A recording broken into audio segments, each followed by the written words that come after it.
Bonjour, bonjour, and joyeux 14 juillet. It is the 14th of July here in France, and it's a very exciting day. It is the Fête Nationale. And this morning, I love it when it's a holiday morning because the streets are empty. And so I went out this morning and walked around. It is lovely with a little breeze. I think we're on our last day of heat for the third heat wave.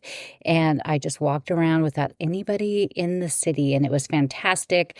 But they were also getting ready to do the parade. So they have a huge military parade that comes down the Champs-Élysées, and it's very cool. But my favorite part is the planes that fly over. And so the fighter jets that put out the smoke that's in the blue, white, and red color, the bleu, blanc, rouge, were going off at 10:21 a.m. And so I had to be there to see it. And I had some friends that met me there so they could see it for the first time. I just love it. It makes me so happy to see it. So it is big, big holiday here in Paris. And I came back so I could get this recorded and send out to you, but I could still hear some of the air show parade going on. It's the helicopter part, so I could actually hear them outside the window, and if you listen closely, you might be able to hear them too. But I today wanted to share the story with you, and this is actually one that I have wanted to do for a very, very long time. And when I realized that the anniversary of this event was yesterday, it was the perfect time for me to do it. And so I'm really excited about this one because not only is it tied to something in the Louvre, it's, of course, a historic event that happened here in Paris. And I think that it's one that people might not know all of the details of it. But it is the Death of Marat.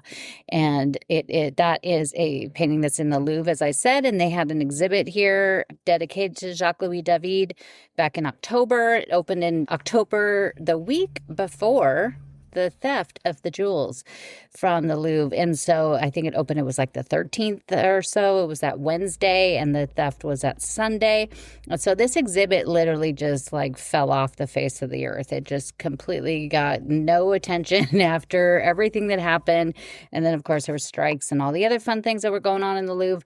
So it was a fantastic exhibit. But what was great, if you were there to see it, there wasn't a lot of people in the exhibit, but it was so good. I went so many times.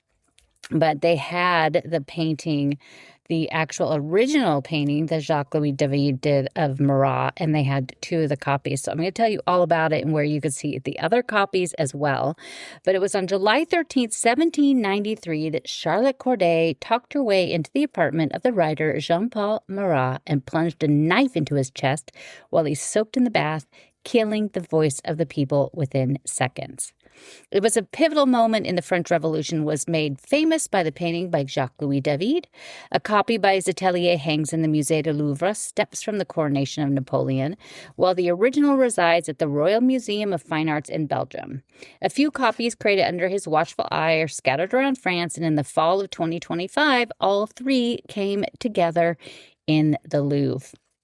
A painting that is just as much propaganda as it is historical and has become the very definition of the event. If you say the death of Marat to anyone, they don't think of the event itself, they think of this painting. But few know of the actual details of the crime.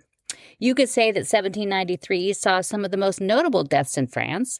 The year began with the death of Louis XVI on January 21st, an event in which Marat was directly involved. On October 16th, the blade fell on Marie Antoinette, ending the once ruling monarchy. Jean-Paul Marat, the voice of the people, was born on May 24th, 1743 in Boudry, Switzerland, and moved through Paris and England as a doctor and writer, and eventually treated the future King Charles X. In the 1780s, his attention began to turn to politics and speaking out. By the end of the decade, on September 12, 1789, he published his first issue of L'Ami du Peuple, The Friends of the People, from his office in Odeon. Less than a month later, the royal family would be forced to leave Versailles and settle into the Palais des Tuileries, and the French Revolution, as we know it, picked up speed. Through it, Marat became increasingly outspoken and poured all his feelings into his writing, often calling for the death of officials and the king and gaining the support of all the people to stand against them. He became one of the most feared men in Paris. Thinking of pamphlets as the 18th century newspaper, and more than 6,000 of each issue are printed, handed out on the streets, and pasted to the walls. He was frequently threatened, brought before the court, hid in the sewers, and even fled France on one occasion, but that had more to do with the affair that he was having with the printer's wife. Serving in the National Assembly, he voted for the death of Louis XVI on January 20th, 1793, and aligned himself with Robespierre and the artist Jacques-Louis David. The last issue, number 685 of The Friends of the People, was published on September 21st, 1792, but had already riled up a young lady living in Normandy. You could find most of the issues in French online at the National Library website, and I'll put a link on my website, ClaudineHemingway.com. Marianne Charlotte de Corday d'Armont was born on July 27, 1768, in Normandy to a noble but broke family. Educated under the nuns at the Abbey aux Dames in Caen, she was introduced to the French philosophers and an entirely new view of the world that differed from her family's. Her brothers had fought for the king, and her parents and grandparents were anti-revolutionists. She believed Marat was inciting violence and must be stopped. The September massacres of 1792, which Marat's writing fanned the flames of violence, calling for the death of thousands. While tensions escalated in Paris, many Girondin members fled to Calvados and Caen, falling into the lap of Charlotte. Just a few doors down from her home, the outspoken members held meetings that she attended, and she was able to learn even more about what was happening in Paris. Marat became enemy number one and the reason for all the strife and must die. Charlotte left Caen on July 9, 1793, and traveled to Paris. She was told that Marat would be at the National Convention on the 11th and would be easy to approach. Just before noon on Thursday, July 11th, she arrived in Paris at number 28 Rue Notre-Dame-des-Victoires and stayed at the Hôtel de la Providence a few blocks away at 19 Rue des Vieux Augustins. The next day, she takes care of a few things her new Girondin friends asked her to do, and then writes a bit of a manifesto to the French Friends of Law and Peace. Waking up early on Saturday, July 13th, she walked the very quiet streets of Paris to the Palais Royal, just blocks from the hotel. Then known as the Palais Égalité, she found the Barin Cutlery Store open at 8 a.m. at number 177 in the Galerie des Valois, a few doors down from another event tied to the artist David that I'll tell you about. For 40 souls, she purchased a 6-inch black-handled kitchen knife and sheath and slid it into her bodice. After, she buys a newspaper and sits down for a coffee and reads the paper. The headlines of the paper call for the execution of the leaders of the Girondins. It was all she needed to erase any doubts that she might have had. At 9 a.m., it was time, but she wasn't sure where Marat lived. Asking a carriage driver, he offered to take her there, to the Rue des Cordeliers, through the right bank, past the Louvre, and over the Pont Neuf to Marat's building, but she hadn't quite planned on how she was going to get inside. She knocked on the door. She met the concierge, Marie Barpin, who acknowledged that Marat lives on the first floor but refused to let her in. A few hours later, she was able to return and reach the first floor. She gets as far as Simone, Marat's wife, who turns her away. Frustrated, Charlotte travels back across the river to the right bank in her hotel, where she writes and sends a letter to Marat. The letter states that she came to his home earlier in the day and was refused, and she has important information for him regarding those who stand against the convention and begs for his help. Waiting at the hotel for the answer, she had a little me time and had her hair curled in style. A girl's got to take care of herself, after all. She put on a brown and pink dress and a black hat with a green ribbon, then slides a knife back into her bodice once again. Marat didn't answer her letter, and now she must finish her mission. She also takes her baptismal papers with her in case her body needs to be identified later. It is now just after 7 p.m. on a hot July 13th, 1793, and Charlotte is not taking no for an answer this time.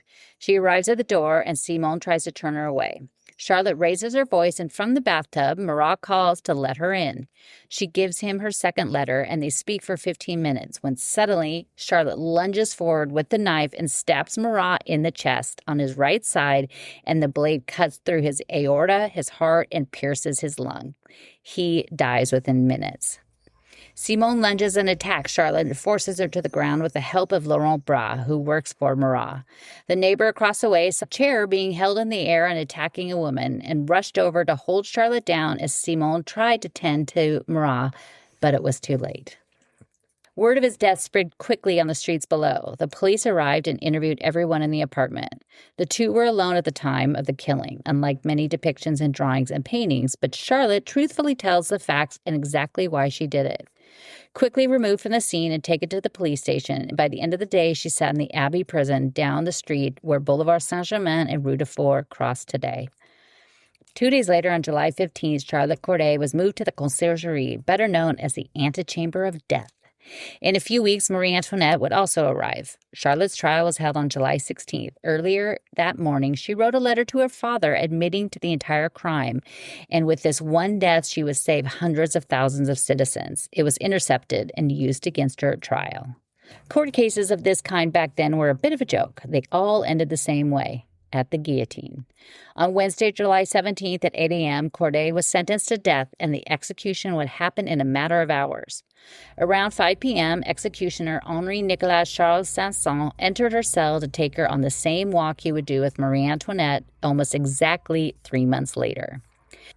At 5:30 p.m., she was led up the stairs and into the Cour de Mai beside the courthouse, wearing the red shirt of a murderer. The streets are filled with angry people who want to see the killer for themselves. The less than 2-mile route took almost 2 hours. It's basically a test run for the path the Queen would take to the Place de la Révolution, Place de la Concorde today. At 7:30 p.m., the blade dropped, and the life of Charlotte Corday was over. Immediately following her death, an autopsy was ordered on her body, but not for the reasons you might think. The same officials who tried her in court couldn't believe that a woman would pull off such a crime on her own and had not been spurred on by a man, or at least been driven mad by one, right? So they called for a doctor to see if she was still a virgin or not, and she was. On July 18th, Charlotte's body and head were laid to rest at the Madeleine Cemetery in pit number 5. Today, this is the Chapelle Expiatoire, noted as the final resting place of Louis XVI and Marie Antoinette following their own beheading, and built after they were moved to the Basilique Saint-Denis. The location of Charlotte's pit is essentially where the chapel stairs are today. Charlotte's bones are now mixed in with the thousands of other Parisians in the catacombs, but her skull has had another life in many different versions of who may have it and where it is. In the hours after the death of Marat, Jacques-Louis David was contacted to create a portrait to elevate the writer to that of a martyr. David had successfully done this at the start of the year for another man who had become the image of the revolutionists. Louis-Michel Lepelletier de Saint-Fargeau was a lawyer and served in the National Assembly. On January 20th, he voted for the death of Louis XVI, and his own would come the same day. Later that evening, after the vote, while dining at the Février restaurant in the northeastern corner of the Palais Royal, Philippe Nicolas Marie de Paris, a former guard of the king, walked in and stabbed and killed Lepelletier for his vote against Louis XVI. David had talked with Lepelletier the day before his death and was shaken by it, and also worried for his own life. David wasn't just an artist, but he became a politician and an event planner as well. Not only was he crafting the image of the revolution, but he was also had to design the events that surrounded it. On January 24th, 3 days after his death, Lepelletier was placed high on a pedestal in the center of the Place des Pics, today's Place Vendôme, and draped with his bloody shirt. David created a portrait of the newest martyr of the revolution shortly after his death, titled The Last Moments of Michel Lepelletier. Using the same general pose as Hector in the 1783 painting, The Sorrow of Andromache, which hangs in the Louvre. Following the viewing and the funeral, he was interred into the Pantheon. David had visited Marat the day before his death, just as he had Lepelletier, and I would imagine from that fact nobody invited David over for dinner ever again. The reaction to his death brought out high emotions, resulting in protests and marches throughout France. Fearing for their own lives, the members of the National Assembly called for a quick funeral and burial. Due to the heat and his skin condition, Marat's body was rapidly decomposing, making the need for a speedy burial even more important. His funeral was planned for July 16th and designed by David. On July 15th, his body was placed in the convent of the Corday steps from his front door. His body was in such a state that they covered it with a cloth, exposing only the knife wound. On the evening of the 16th, his body was surrounded by incense burners. It was still very hot in Paris, and they tried to mask the aroma from his body. Thousands of people lined the streets to see the body of the friend of the people one last time.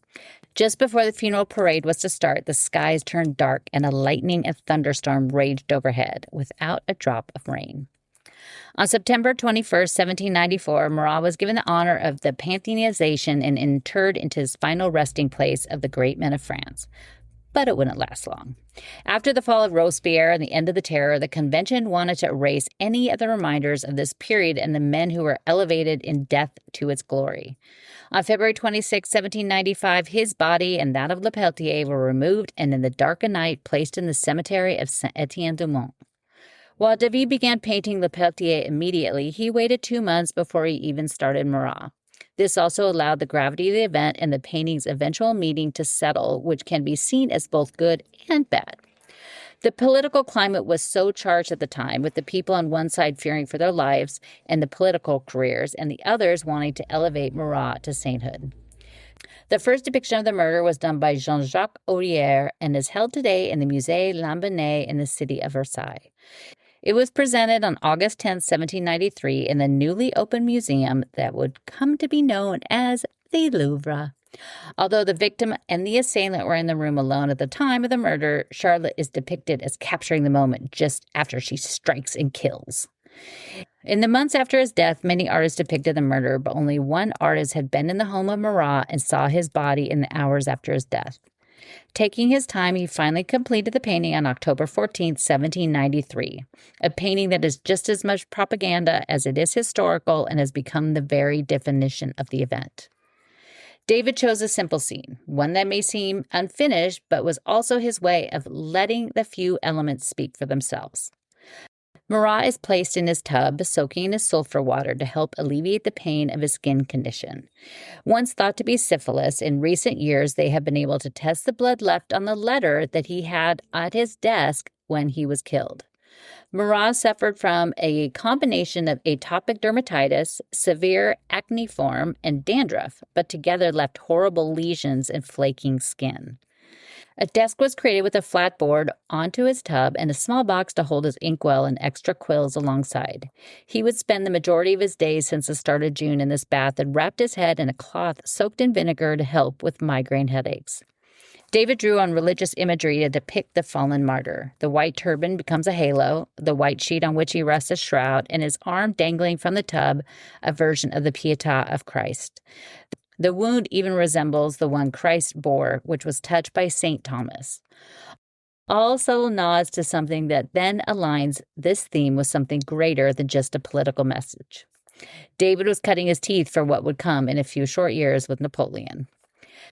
The artist left Charlotte out of the painting, but she is still there in a way. The knife rests on the floor, although David painted it with a white pearl handle rather than the black one it had. The green fabric was the color of the counter-revolutionists, the same color she wore in her hat, and the letter he clutches in his left hand, based on the one she presented to him that morning, or at least represents it and bears her name. The painting was unveiled for the first time on October 16, 1793, and placed in the courtyard of the Louvre. In the center, a wooden pyramid was erected. On either side, the painting of Marat and Lepeltier was displayed for everyone in Paris to see. That same day, a block away, Marie Antoinette would pass by, sitting on a box upon a flat board placed on wheels and pulled by horses. A symbolic choice of days to display the paintings, although these two men would later be seen as villains, not heroes. A month later, on November 14, 1793, it was presented for the first time to the convention and would remain in the presidential gallery until July 1794. With this painting, David captures a moment that would be carved in stone in the history of France. The painting was turned into an engraving, and thousands of copies were made and sent to every corner in France to hang in government buildings. 4 copies within the workshop of David were created under his watchful eye to be used as cartons for the Gobelins to be turned into tapestries. I have yet to find any of these tapestries online or in museums, and none exist in the Gobelins collection. In 1795, both paintings were returned to David, and he kept them until his death. The painting of Lepeltier was purchased by Lepeltier's daughter, Suzanne, who had become the first orphan of the state in 1793. In 1826, she destroyed the painting and any other versions of it. All that remains today is a sketch by Anatole Devassage, created when he saw the original painting in David's atelier. After David's death in 1825, his friend and artist Antoine Jean Gros kept the Death of Marat and covered it with a layer of canvas, then sealed it behind white lead to hide it. It wasn't seen again until 1846. In 1886, after the death of Jacques-Louis David's grandson, Jules David Chazinal, the original was donated to the Royal Museum in Belgium, where it remains today. However, luckily, you could see the copies made in his atelier by his students to be used as those tapestries in multiple museums of France, including the Musée du Louvre. Versions stay very faithful to the original, with only a few slight changes noticeable when they're together. At the Musée des Beaux-Arts in Reims, the box is inscribed with, "Unable to corrupt me, they killed me." At the Musée des Beaux-Arts in Dijon, the box is blank, as is the one held at Versailles, but rarely on view. While the original in Belgium is simply marked with A. Marat, David, and at the bottom, L'un d'eux, in 1793, that has been smudged away. Since then, Charlotte has been viewed more as a heroine and Marat as the villain. She is often depicted as a beautiful and strong woman, a 19th century Jeanne d'Arc. It's a subject that still captures artists today.